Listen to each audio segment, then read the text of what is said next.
Boa noite aos nossos amigos que nos acompanham aqui no podcast Café com Nonato. Esse programa tem como objetivo levar entretenimento, diversão e informação. Falamos de Marília, da nossa região, de pessoas, instituições, de empresas e de famílias. Sejam todos bem-vindos, se inscreva no canal, clique no sininho para receber as notificações e deixe seu like, porque vai ser muito importante para nós. Todas as terças-feiras, 19 horas ao vivo, um programa novo, um programa inédito para vocês. Deixe lá no chat o seu comentário, a sua pergunta, porque hoje é um tema muito bacana, um tema que realmente traz o que nós temos como missão principal, que é produzir conteúdo de qualidade. Aqui, essa é a nossa ideia, esse é o nosso legado. Quase 2 anos de programa, daqui a pouquinho estaremos entrando no 3º ano, com muita alegria, agradecendo a Deus sempre por mais um dia de saúde, com vida, agradecendo a esse estúdio maravilhoso, que é o Estúdio DJ, que fica na Avenida Petoledo 657, Marília, ao Diego, a toda a equipe, a minha família Nonato, pelo apoio, a você que nos assiste, que sempre está com a gente aqui no podcast.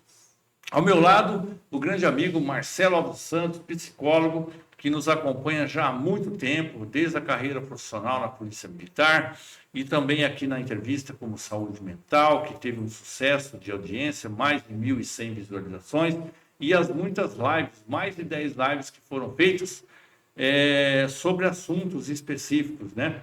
Então, quero agradecer ele, que hoje faz o papel de co-host, me ajuda na entrevista. Seja bem-vindo, boa noite. Boa noite, Nonato. Boa noite a toda a nossa audiência aí. Boa noite, Valdecir, viu? Seja muito bem-vindo ao podcast Café com Nonato. E vamos fazer mais um grande programa, né, Nonato? É isso aí, a ideia é essa. E graças a Deus estamos aí com a agenda alinhavada por muito tempo. Mais de 50 mil visualizações, mais de 2.100 inscritos no canal. Isso que é muito bacana, né? Fazer algo que nós gostamos, né? Entretenimento, diversão e informação. E à nossa frente, um grande amigo de longa data, tem um conhecimento vasto sobre a área de medicina veterinária.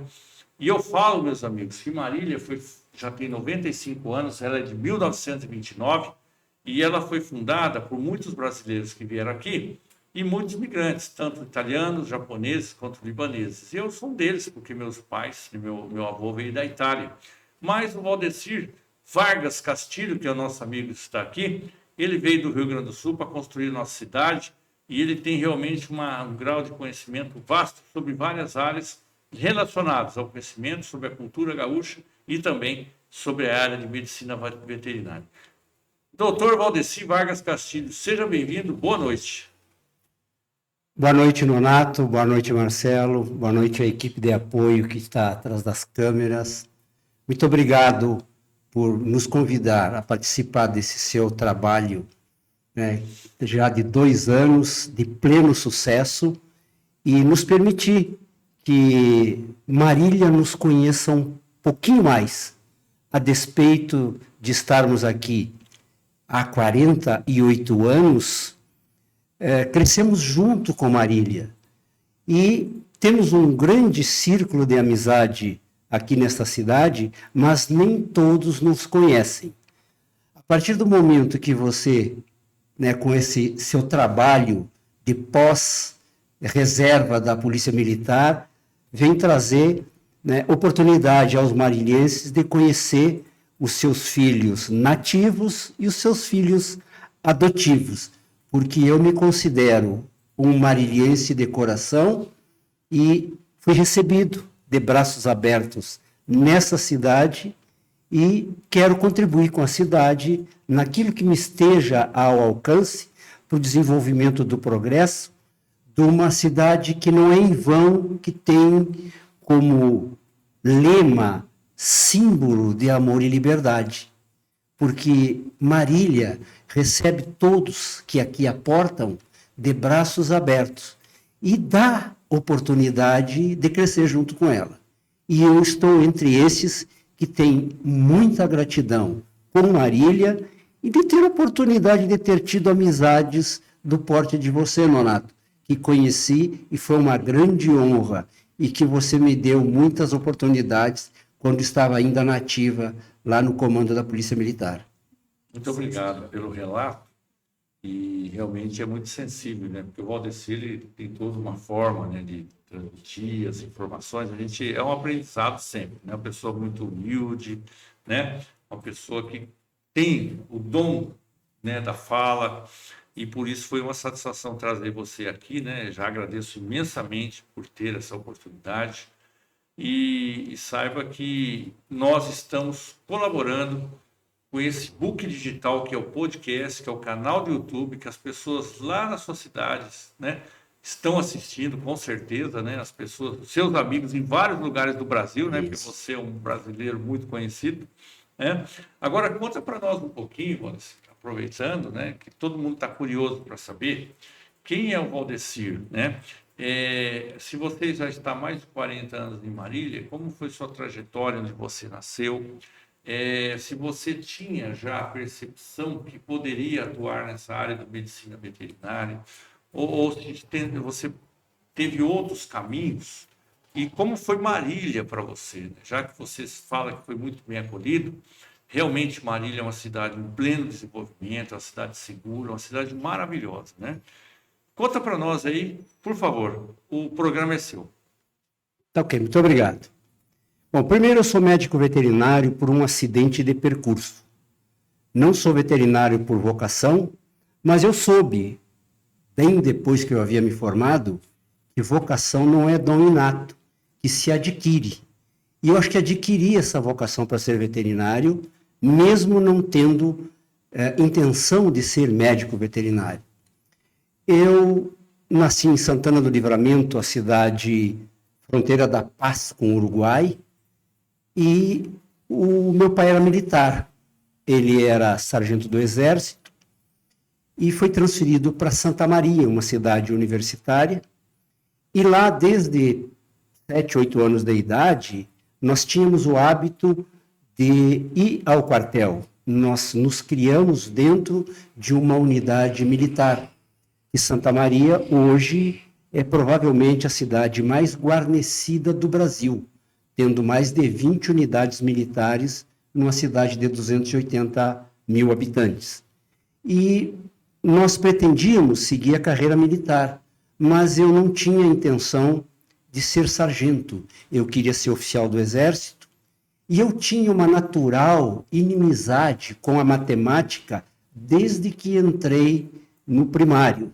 Eu claudicava com a matemática, mas eu tinha mais intimidade com a área biológica. E eu tentei 2 vezes fazer o vestibular da Academia das Agulhas Negras e não logrei sucesso. Mas eu queria insistir a ser oficial do Exército.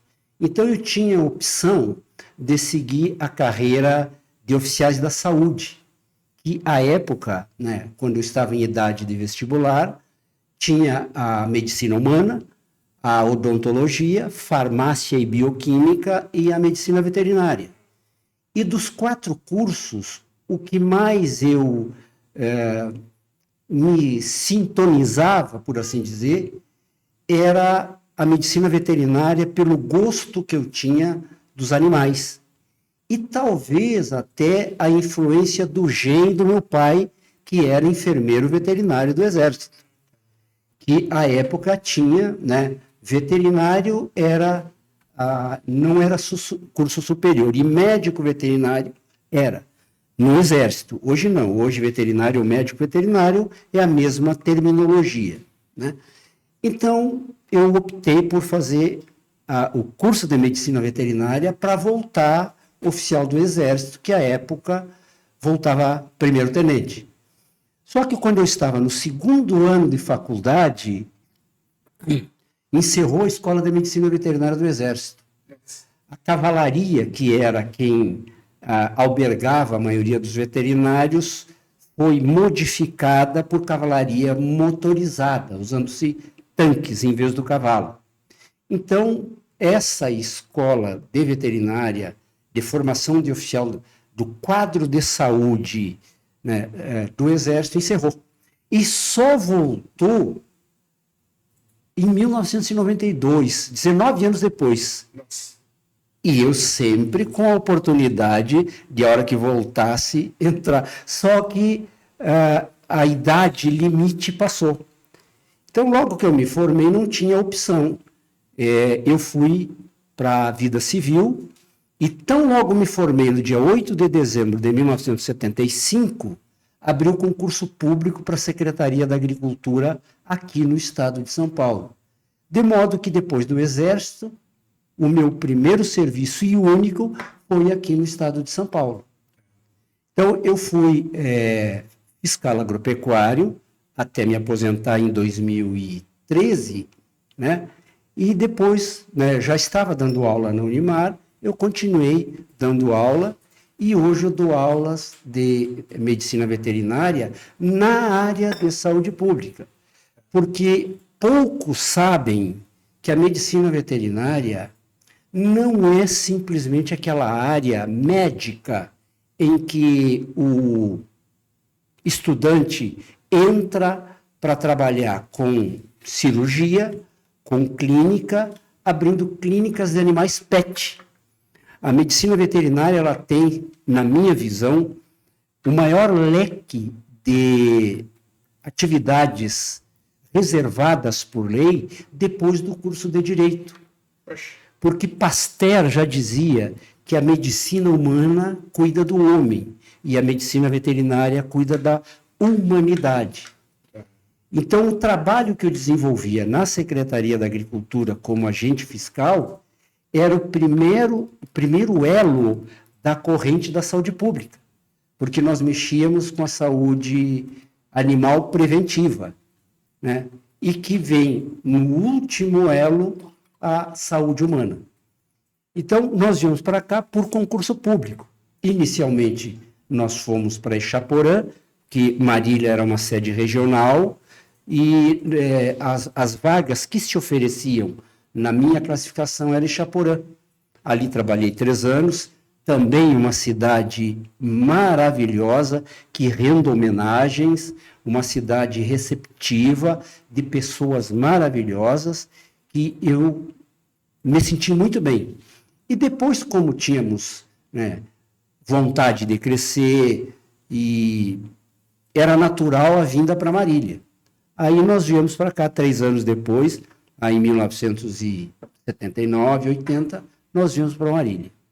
E aqui nós fomos trabalhando, depois também, a partir do momento que se criou um plano de carreira na Secretaria da Agricultura, né, em níveis, era natural também uma ida mais próximo do poder de decisão. E nós fomos, inclusive, assistente de planejamento da coordenadoria, fomos diretor de departamento substituto em Campinas durante 6 anos. E depois voltamos que Campinas, Marília, é simplesmente uma cidade fantástica. Vou Valdecir, para eu entender um pouco melhor, a tua área de atuação como fiscal era na prevenção de doenças animais que poderiam acometer os seres humanos? Isso mesmo. Tá. O Ministério da Agricultura é o órgão responsável pelos programas sanitários de todo o rebanho brasileiro. Pouco importa se é no Amapá ou no Rio Grande do Sul, os programas sanitários vêm de Brasília. São todos eles, para cada espécie tem especificamente um programa. Por exemplo, os bovinos têm programas de brucelose, de tuberculose, de febre aftosa, de raiva, né? Equinos têm programa de anemia infecciosa, programa de mormo, e assim sucessivamente. Nos animais de interesse econômico, todos os programas objetivando o controle no mínimo e, no fim, a erradicação das doenças. Então, esse era o nosso trabalho, porque o Ministério da Agricultura manda os programas aos estados e, por delegação de competência, as secretarias da Agricultura cumprem os programas determinados pelo Ministério da Agricultura. E era essa a nossa atividade. De modo que a gente sempre trabalhou com saúde animal, visando a saúde pública, e não o que hoje é a demanda maior ao jovem, os programas não, as ações de saúde dos animais PET. Porque hoje o PET se tornou um membro da família, né? Sim. Hoje, só para vocês terem uma ideia, o Nonato sabe disso, a Márcia já teve lá, no apartamento que a gente tem na praia. A gente loga para o Airbnb. E, inicialmente, quando a gente comprou o apartamento, a ideia era que não permitisse animais. Porque a gente pensou na questão sanitária de pessoas que às vezes têm uma alergia, uma pessoa que vai poder se incomodar por achar um pelo, algum cheiro, né, no apartamento. E a gente viu que é inviável hoje você proibir animais. Porque muitas pessoas viajam com o seu pet. Isso mesmo. Então está tendo toda uma mudança de cultura, né, Donato? A gente pode ver. E não é só isso, se me permite. Pois não. Nos últimos anos, os animais, principalmente os animais pet, eles mudaram o status jurídico. Tá. Os animais ainda são classificados como bens semoventes, Tá. mas eles têm o status de sujeito de direito. Olha. E não objeto de direito como era. Isso muda todos os paradigmas. Alguns já estão falando em família multiespécie. Nossa. Olha só. Ele é psicólogo. Não, eu dou um exemplo, doutor Marcelo. Família multiespécie. É o que está se falando. Sim. Eu tinha um cachorro, e eu sempre brinco que Sim. ele era um membro da família. Né? E quando eu brigava com os filhos, eu sempre dizia, na nossa família, o mais inteligente é o cachorro. Tá. Então tem que tratar muito bem, porque esse é o status que se tem com os animais. Sim. E o segmento pet, essa visão capitalista do industrial, ele ofereceu muitas oportunidades exatamente para esse desenvolvimento dos animais.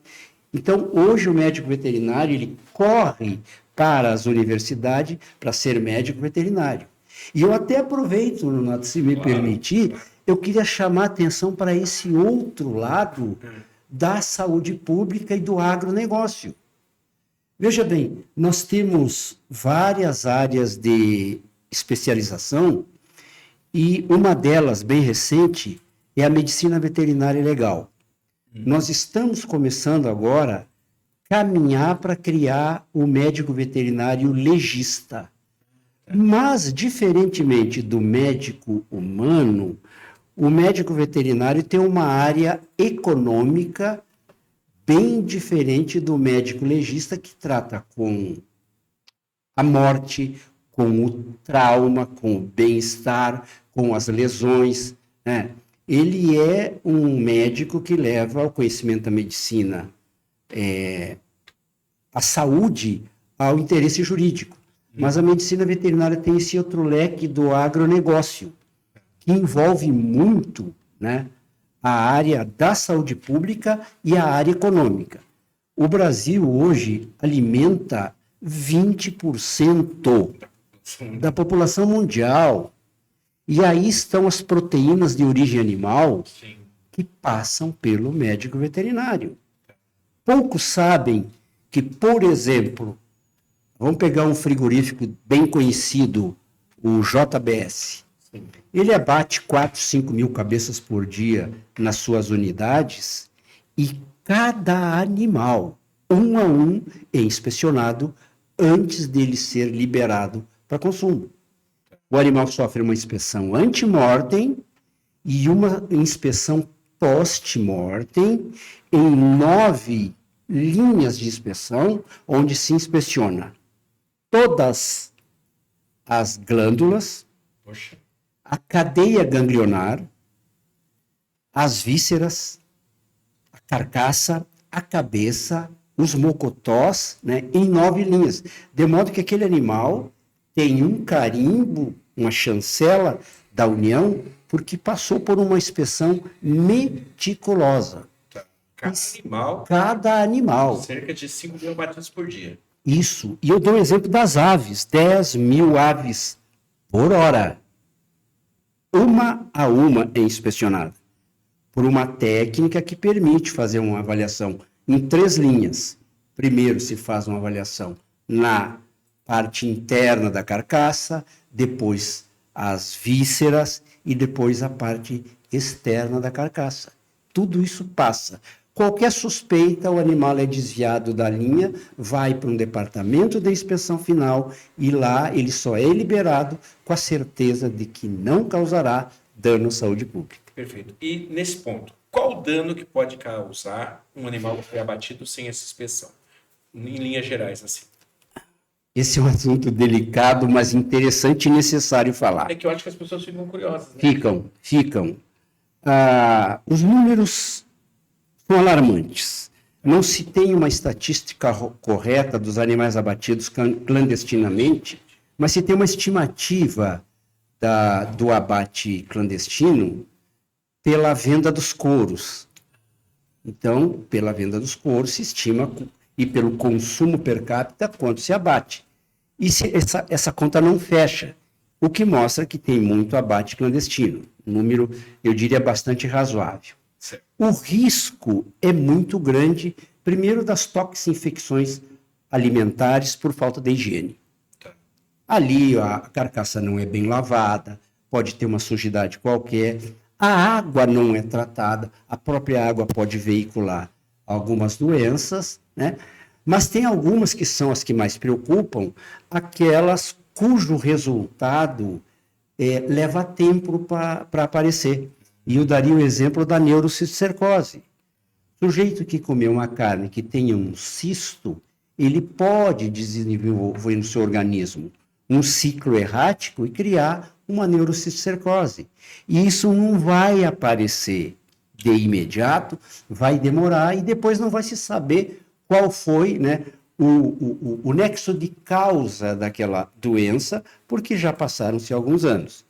Então, este é um outro trabalho de fiscalização ativa que se faz através da vigilância epidemiológica dos animais. Tá. Então, esse é um trabalho preventivo, também de responsabilidade do poder público, que faz essa visita às propriedades e o controle das vacinações preventivas. Certo. Nós temos a brucelose, que é uma doença também preocupante. Recentemente, a Unimar fez um seminário, né, conjunto medicina e medicina veterinária, e tivemos a oportunidade de ver o depoimento de médico e infectologista que me surpreendeu. Eu achei que era uma doença até pouco comum, mas os números são bem significativos. Então, realmente, há essa necessidade desse trabalho, né? E que poucas universidades falam desse assunto. Se me permite, não sei se estaria fazendo um comercial desnecessário ou impeditivo. A Unimar é uma das poucas faculdades que tem a disciplina de defesa sanitária animal e de inspeção dos produtos de origem animal. Essa já é mais comum, todas têm. Mas a defesa sanitária animal é levar ao estudante esta visão de que os animais de interesse econômico são protegidos por programas sanitários preventivos. Certo. E isso a gente fala nas diversas doenças e cada estado tem o seu. Por exemplo, aqui nós não temos um programa sanitário ativo para ovinos, mas o Rio Grande do Sul tem, porque lá tem maior, assim como caprinos no Nordeste. Tem maior quantidade de exatamente a serem abrangidos por esse programa. Isso. Entendi. Vou descer, não sei se é hora de eu perguntar isso, não, Claro. Eu sou curioso, gosto muito de documentário, gosto muito de programas sobre alimentação e tecnologias e tal, e a gente vê que na Inglaterra nós já tivemos um problema da vaca louca. Sim. Nos Estados Unidos nós já tivemos vários problemas de salmonela, principalmente em carne processada para hambúrguer. Uma coisa que eu não sabia, nos Estados Unidos, daquele tamanho de país, tem só 2 locais que processam carne para hambúrguer. Então, existem vários fabricantes de hambúrguer, mas o processamento da carne é só em 2 grandes frigoríficos. Então, eles embalam a carne, aí o cara lá só vai particionar isso depois na empresa dele, certo? Então, a gente vê uma concentração muito grande de carne num local só. Isso gera uma série de riscos de contaminação. É igual ao hospital, né? O hospital trata várias doenças. Então, a chance de você ter uma superbactéria, um supervírus ali é grande. A mesma coisa ocorre. A gente está melhor que eles porque a gente tem abates descentralizados ou porque o nosso animal come grama, ou são as duas coisas? Bom, primeiro vamos falar na vaca louca. A Inglaterra tem um problema sério, inclusive com óbitos humanos. O Brasil teve também um ou dois casos humanos. E um dos programas mais rigorosos que tem no Brasil é o programa da vaca louca.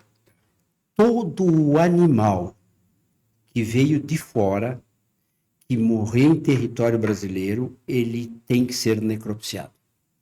E temos 2 laboratórios de referência, um em Santa Maria, no Rio Grande do Sul, outro em Recife, para os quais é mandado fragmento de cérebro para o exame preventivo da vaca louca. Então, o nosso programa da BSE, o nome correto, é muito grande. Com relação aos Estados Unidos, os Estados Unidos têm um centro de estatística muito eficiente. O que nós temos no Brasil de diferente é que o nosso bovino é criado a campo. Nós temos o chamado boi verde. Nos Estados Unidos há muito confinamento. Mas do ponto de vista sanitário, os programas são semelhantes. Só que o Brasil tem algumas singularidades no nosso serviço de inspeção que tem tudo para ser um dos melhores do mundo. Assim, nos Estados Unidos, como na Inglaterra, eles obedecem a uma norma principal, que é o Códex Alimentários, o Brasil também segue.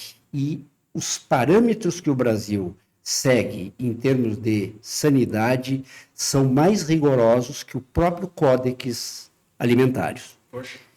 Embora nós temos, vamos falar, por exemplo, de leite. O nosso leite não é da melhor qualidade. Não. É verdade, porque nós temos um leite classificado pela quantidade de micro-organismos. Então, nós temos um leite tipo A e um leite padronizado. Já tivemos leite em que era A, B e C. O leite C simplesmente deveria ser proibitivo, né? Permitir uma quantidade de micro-organismo por ml muito grande. Mas hoje nós temos um leite A. O ideal seria leite para consumo e leite para indústria, que passa por processo né? Não, todo leite tem que ser pasteurizado, né? Tem que ser pasteurizado, mesmo o leite A. Então, o nosso leite não é grande coisa, porque tem essa elasticidade. Mas existe um programa de evolução da qualidade dos alimentos que está melhorando. E os Estados Unidos, o modelo de fiscalização dele não é full-time como é para algumas atividades no Brasil.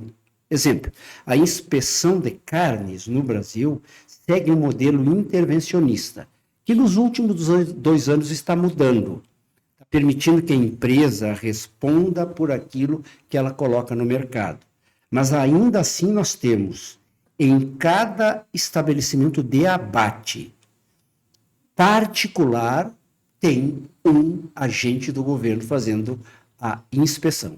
E isto, com a nova regulamentação, com a chamada autorregulamentação, é a própria empresa que vai fazer a sua inspeção, garantir a qualidade de que determina o Código de Defesa do Consumidor, né? Porque quem produz qualidade e responde por eventual dano. Certo. Mas mesmo assim, está sendo, vamos dizer assim, aos poucos, a saída deste agente do governo Da empresa. permanentemente dentro da empresa. Aí vai seguir os modelos da Alemanha, do Canadá, dos Estados Unidos, né, onde a fiscalização é esporádica.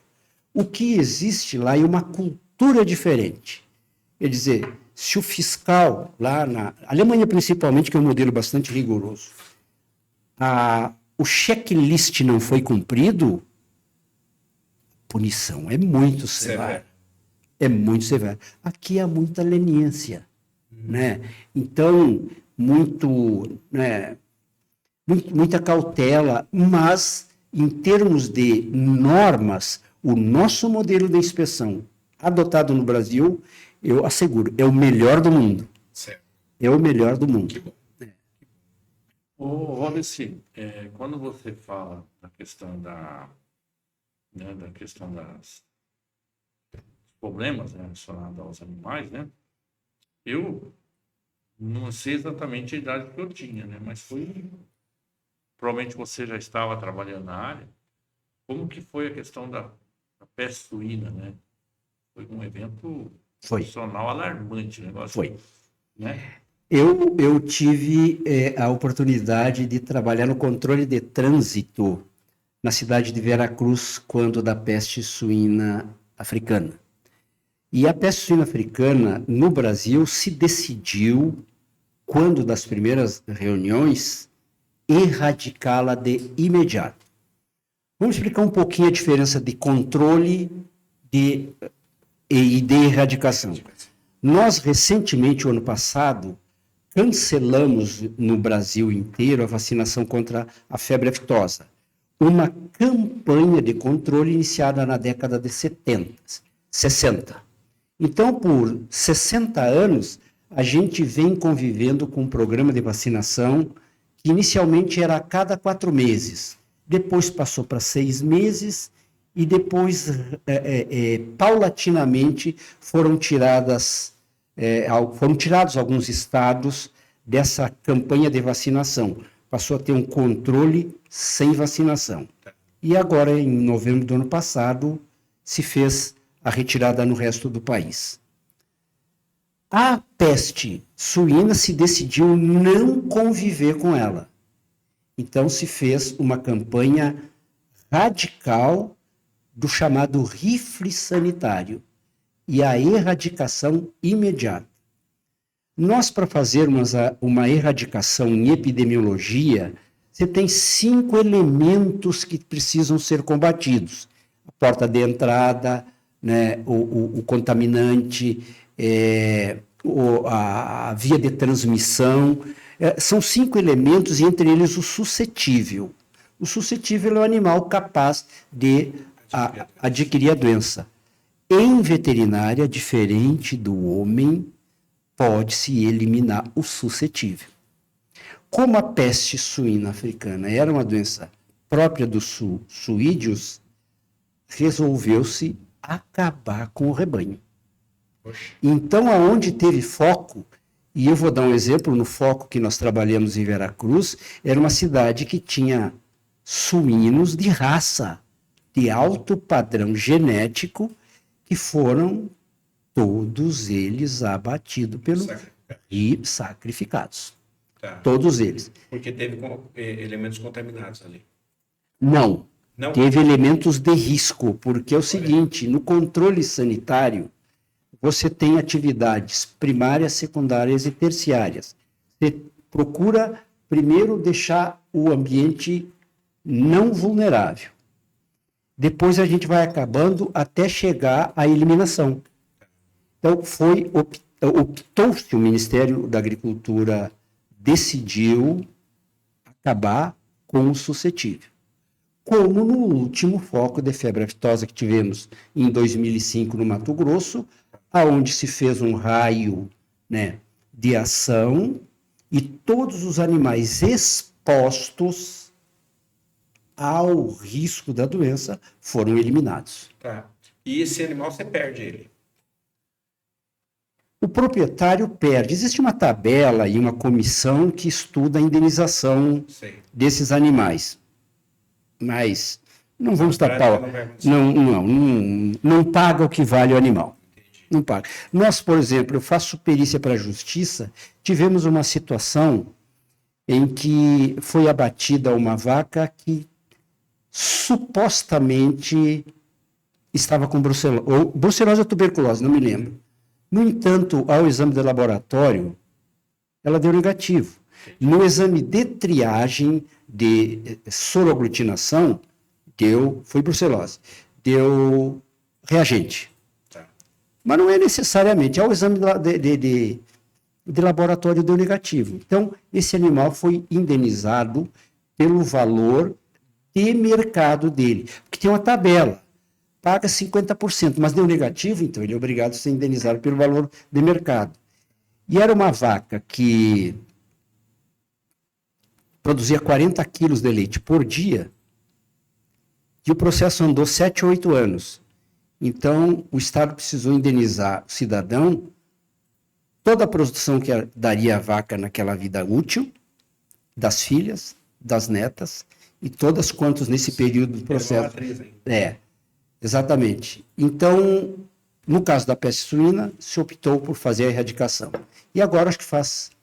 eu estive em Brasília em reunião semana passada e vi o certificado de declaração da livre de peste suína, né? Acho que faz 40, foi em 1978, né? E 40 e poucos anos. 10 anos.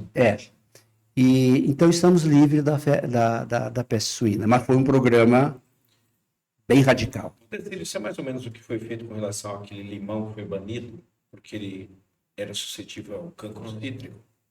Limão galego, né, na época. Né? É mais ou menos isso. Eu trabalhei na Secretaria da Agricultura exatamente nesse período da campanha do cancro cítrico, mas não tenho noção de como foi. Mas aqui em Marília erradicou-se todos os pés de limão galego que tinha aqui. Meu pai tinha um galego que dava bastante limão em casa, Só que não pôde, né? aparentemente não tinha nada. Ele não entendeu por quê, né? Mas teve que cortar. Sim. Risco, né? Tá. E o caso do limão ia dentro das propriedades, das casas, né? Hoje um programa desse, né, para entrar dentro de uma casa, de um pátio de uma casa, é muito complicado, porque a Constituição Federal traz aquele, né, a inviolabilidade da casa, né? Já vista a questão da dengue, né? Que o agente tem dificuldade de entrar numa casa, a piscina está lá cheia de coisa, mas ele não consegue, né? Tem que pedir uma ação judicial para entrar por causa do cidadão. Então, mas eu lembro disso porque quando a gente estudou a história da polícia, né? Teve a força pública trabalhando na erradicação do cancro cítrico, que foi Sim. justamente essa entrada aí, né? Porque é um trabalho de polícia sanitária, isso mesmo. A polícia ostensiva ajuda muito. Sim. Ô Marcelão, nós vamos tomar um café, porque depois eu vou entrar num outro tema bacana que eu vou dizer, que é o Centro de Tradições Gaúchas. Eu tenho certeza que ele vai gostar de falar bastante. Café Dona Santina, obrigado, Dona Santina, Vitor, por ter realmente ser parceiros nossos. Eu quero agradecer também a Negocial Multimarcas, a Hidráulica Paulista, Liga, plataforma de locação de máquinas, inclusive, diretamente, né, esse assunto possa ser interessante, mas você fica à vontade de você tomar açúcar, viu? Pode pôr, viu? Tem adoçante, qual que você prefere? Eu vou pôr um pouquinho de açúcar, aí eu tomo chimarrão amargo, mas o café... Ele é levemente adocicado, mas é bom. Fica à vontade, viu? Sim. Vamos provar então. Amanhã nós teremos uma live às 19 horas que falará sobre locação de máquinas agrícolas por plataforma digital. Então, o produtor tem uma máquina ociosa, né? Tanto o Marcelo quanto o Valdeci nas fazendas lá, tiver uma máquina que não está usando, né? Pode locar na plataforma e lá você pode estabelecer o valor do aluguel naquele período de janela de produção. Aí o outro proprietário, você precisa ir lá para fazer uma colheita específica, você entra na plataforma, liga, BR é a plataforma digital. Ô Valdeci, conta para a gente um pouco, então, enquanto você prepara o café, a gente vai conversando. Gostoso tomar um café com nonato, né? Esse que é o... Café com nonato. Que satisfação. Você viu que o menino tem um conhecimento, esse jovem, que é difícil chegar perto, hein? É profundo, o nome É fácil entrevistar o Valdeci. E ele concatena as ideias de um jeito, com um linguajar sofisticado, né? Não rebuscado, vamos dizer assim, né, Marcelo? Mas gostoso de ouvir, porque é um discurso que parece um texto de uma monografia que ele faz, né? Olha, eu debito isso à generosidade do seu coração. Não é isso tudo, não, viu? Mas fala a verdade. Sim. É a primeira vez que eu vejo o Valdeci e às vezes o Valdeci é difícil entrevistar a pessoa que está aqui. Né? Às vezes você faz a pergunta. Imagina os alunos dele, o grau, aproveitando disso. Você fica ali bebendo na fonte. Você esquece de ter celular na sua aula. Você não tem problema de celular na você. Não. Porque se o cara perder, perde a aula, né? Você sabe, eu dou aula há 40 anos e eu tenho, assim, uma interação com os jovens muito grande. Então, eu sempre digo, quer dormir na aula? Dorme, fica à vontade, só não atrapalhe os outros. Quer plantar bananeira? Só, né? Fica à vontade, né? Tem que vir na aula. Eu digo assim, ó, eu não me preocupo dando aula, e os alunos são testemunha disso, nem com nota e nem com frequência. Eu tenho uma obrigação de ir lá dar uma aula boa. Sim. Isso é uma determinação do Código de Defesa do Consumidor. Sim. Estamos lá, eu sou pago para dar aula, eu tenho que dar aula bem dada. Quem ganha honestamente. E que venham, por exemplo, para ouvir, porque se assimilarem 5% daquilo que a gente discute, né, já está de bom tamanho. Sim. Porque o grande aprendizado é do professor. Sim. E aquela frase, eu acho que é da Cora Coralina, que diz: feliz o professor que aprende o que ensina.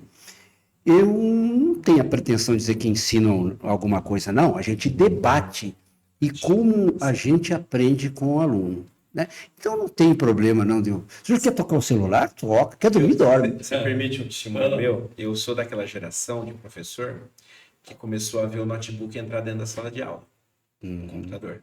E eu via na pós-graduação e no mestrado alguns professores que se sentiam super ofendidos se o aluno abrisse o notebook na hora da aula. Então, quando eu entrava em alguma sala que tinha passado o professor tirando, todo mundo ia fechando os notebooks assim. Eu falava, olha, os notebooks estão liberados. Por que que eu gostava? O cara ia abrir o notebook e eu começava a dar minha aula. Aí passava 15 minutos, meia hora, os notebooks iam só fechando, e o aluno começava a prestar atenção na explanação. É que você tinha alguma coisa que apresentar, né? Sim, sim. Acho que essa é a realidade. E hoje, o que preocupa hoje o professor não pode mentir. Porque o sujeito está ou com o celular ou com o notebook, Vai checar na hora. checando tudo. Tudo. Não dá para mentir. Sim. Ou mal informado, né? É. Nós tínhamos aulas às vezes sobre, na formação, e um professor falando sobre direito constitucional, né? O aluno formado em direito fazendo a faculdade, né? E fala, professor, o senhor está errado, porque a jurisprudência do tal tribunal fala ao contrário, não é? Então não é coisa assim, se é aquilo, não, você tem que... Sim. O direito nada é exato, né? Ele é uma ciência... Cara, eu tive aula na faculdade aqui, numa faculdade pública, né, em que a professora chegava e ditava de um caderno todo amarelado. Ela dava aula ditando. E ninguém podia nem abrir a boca, você tinha que ir anotando o que ela dava. Isso foi em 2008, não foi tanto tempo atrás. Então eu ficava, nossa, como é que eu estou aqui? Não, você tinha que anotar porque a prova caiu o que ela falou. Então o negócio... Mas, né, aí você ia reclamar no departamento, o professor aqui, ele é dono da sala de aula. Aqui ninguém fala isso na faculdade. Sim. E não mudou muito, né, acredito. Mas, né, na particular, não. É totalmente diferente. Você tem, se você não produzir do jeitinho, a coisa é diferente, a questão da meritocracia do professor de faculdade particular. Mas, vamos falar do Centro de Tradição Gaúcha. Vamos falar do Centro de Tradição Gaúcha. Você vai te impressionar com os conteúdos. Vamos lá. Bom, Nonato, eu vou pedir permissão para trazer alguns exemplos. Agora há pouco eu sou o atual presidente do Centro de Tradições Gaúchas aqui de Marília, e na linguagem gaúcha é chamada de patrão. Então eu sou o patrão. E levei um cidadão para fazer o corte da grama que estava alta na nossa sede, e ele chegou procurando o patrão. Pois não, sou eu o patrão. Ele olhou e disse, mas tem gaúcho preto? Falou isso. Levou um susto. Levou um susto. Então a primeira coisa precisa saber quem é o gaúcho. Como surgiu o CTG? 4 gaúchos, eu vou depois defino agora como gaúcho, 4 sulistas, 3 de Santa Catarina e 1 do Rio Grande do Sul, resolveram criar um centro de tradições aqui para viver a cultura gaúcha. E esses 4 me chamaram mais outros aí, aqueles que gostavam da tradição gaúcha, muitos deles paranaenses. A Unimar tinha uma gama de estudantes do Sul muito grande. E nos permitiu formar um CTG que, no início, nós tínhamos 120 famílias de gaúchos sócios, entre paranaenses, catarinenses e do Rio Grande do Sul. E o CTG foi prosperando. Hoje nós estamos com 18 ou 19 sócios, mas o CTG está indo. Quem é o gaúcho? Bom, nós fundamos o CTG para viver a cultura de tomar o chimarrão. Queríamos comer chimarrão, queríamos comer um churrasco autêntico, que o churrasco autêntico não é rodízio. Não, rodízio nasceu por acaso. Ah, tá. Por acaso. Churrasco é uma cultura, fica se conversando, tomando chimarrão, tomando uma pinguinha e comendo carne. Batendo papo, jogando conversa fora. Mas quem é o gaúcho? O gaúcho é uma figura que surgiu quando, em 1750, por ocasião do Tratado de Madrid, que reconheceu que era inviável a divisão do Tratado de Tordesilhas, os portugueses e espanhóis foram fazer as suas delimitações de terra. E o Rio Grande do Sul era o único estado totalmente espanhol. O Tratado de Tordesilhas passava de Laguna até Belém do Pará, ficando grande parte do estado de Santa Catarina no oeste e o Rio Grande do Sul inteiro. Tudo espanhol. O Uruguai, que era a província cisplatina, era brasileiro.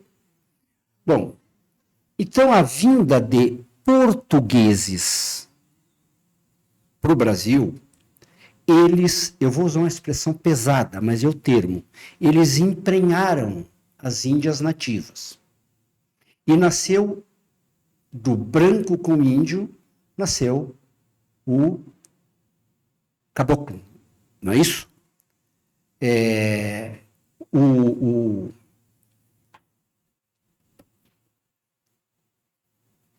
caboclo, sim, a mistura do branco com o índio. Este caboclo, as fêmeas, por questão de segurança, se adaptaram à vida das reduções indígenas. Mas os homens, eles eram rejeitados por serem filhos de índio com branco. Tá. E receberam o nome de Guasca. Era o nome que se dava a esse caboclo. Depois vieram os espanhóis e fizeram a mesma coisa. E nasceu uma figura de também caboclo chamado paisano. Ah, tá. Os paisanos ou paisanos se ficaram em torno da Argentina e do Uruguai. O Guasca ficou no Rio Grande do Sul. Olha só. Este primeiro cruzamento, depois os homens cruzaram com a negra, escrava, e deram o gaúcho. Então o gaúcho é um tricross, é um cruzamento de 3 raças. Olha só. O ibérico, português ou espanhol, com a Índia. E o negro, ou a negra, né, com o resultado desse cruzamento. Então, tem um estudioso que publicou numa revista da FAPESP, aqui em São Paulo, o genoma do gaúcho é 52% índio e 11% negro. Então, o gaúcho autêntico, ele tem os olhos amendoados, cabelo bem liso e pele mais escura. Isto de 1750 a 1800. Depois, em 1824, chegaram os primeiros imigrantes alemães no Rio Grande do Sul. E ocuparam o Vale do Rio dos Sinos e ali desenvolveram assombrosamente aquela região. Depois, 50 anos depois, em 1874, chegaram os portugueses. Os italianos. Então, alemães e italianos, quando aqui chegaram, o típico gaúcho já estava formado. No entanto, a contribuição tanto dos imigrantes alemães quanto dos imigrantes italianos foram muito grande para o desenvolvimento sociocultural e econômico do Rio Grande do Sul. Depois houve, né, esse movimento de incentivo à cultura do Rio Grande do Sul, que começa em 1947, quando um folclorista chamado João Carlos Dávila Paixão Cortes começou a pesquisar a cultura gaúcha, as danças, os hábitos, os costumes, e criou uma chamada chama crioula. Nós tínhamos no Rio Grande do Sul, por ser um estado, né, cheio de unidades militares, todo o estado, a Semana da Pátria. No dia 1º de setembro, acendia-se a pira da pátria e apagava no dia 7 com o desfile da independência. João Carlos Dávila Paixão Cortes, com mais 7 estudantes de segundo grau, 17, 18 anos de idade, foram no comando do Terceiro Exército, que é hoje o Comando Sul, e pediram autorização para tirar uma chama daquela pira que se extinguiria no dia 7 e dar início à pira gaúcha. E só se extingue dia 20 de setembro. Olha só que legal. Então, a partir de 1947, este movimento cívico, acompanhado da criação do primeiro Centro de Tradições Gaúchas em Porto Alegre, criou o maior movimento cívico do mundo, organizado. Nem a cultura japonesa é tão organizada. Nós temos CTG, Centro de Tradições Gaúchas, em Osaka, no Japão. Temos 4 em Los Angeles. Tem na América do Sul toda Centro de Tradições Gaúchas. Agora nós vimos, a semana passada, acho que na Normandia, comemorando a Semana Farroupilha. E isso nos envolveu. Eu gosto dessa atividade, né? E eu passei a participar e o CTG foi indo. E agora nós fizemos assumir, em janeiro deste ano, novamente, eu acho que a 4ª gestão, e nós fizemos uma ampliação do nosso galpão, e eu estou aqui convidando o público para nos visitar, e em particular, seria uma honra recebê-los lá. Oportunamente nós faremos um evento bem típico, e eu vou convidá-los a participar desse movimento gaúcho, que nos permite usar a nossa indumentária. Né? Aí nós podemos usar a nossa bota, a nossa bombacha, o nosso lenço vermelho ou branco, que simboliza uma cultura beligerante de chimangos e maragatos, né? Sim. E então o CTG hoje é a minha cachaça. Que legal. Né? Estamos lá. E Valdecir, e o churrasco gaúcho é só fogo de chão ou não? A história do churrasco, a gente tem que saber, ele não é só fogo de chão, mas os galpões, todos eles têm um local com um fogo de chão. Este fogo de chão se põe um espeto do lado e ali põe uma linguiça, uma paleta de carneiro, uma costela, para comer de madrugada. O sujeito levanta de madrugada para controlar a propriedade, para fazer, né, a camperiada dele, e tem um para ficar assando ali. Essa história desse fogo de chão, ela é antiga. No dia 29 de agosto, agora passado, eu estive lá no Rio Grande do Sul para buscar essa chama. Todo ano, essa chama que vai dar o fogo que o João Carlos Dávila Paixão Cortes tirou da pira da pátria, nós buscamos todo ano lá no Rio Grande do Sul. Simbolicamente acendemos aqui. Mas o fogo de chão, ele vem de longa data. Tem uma propriedade lá entre Santa Maria e São Cepé, chamada Fazenda Boqueirão. O que eu vou dizer parece exagero. Ela tem um fogo de chão aceso há 200 anos, sem apagar. Puxa vida.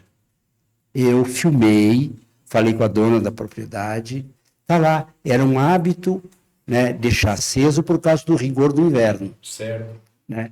Então, tá lá aceso e lá se casa aquele fogo e naqueles moldes, quase todas as fazendas têm um fogo de chão aonde põe o espeto para comer o churrasco.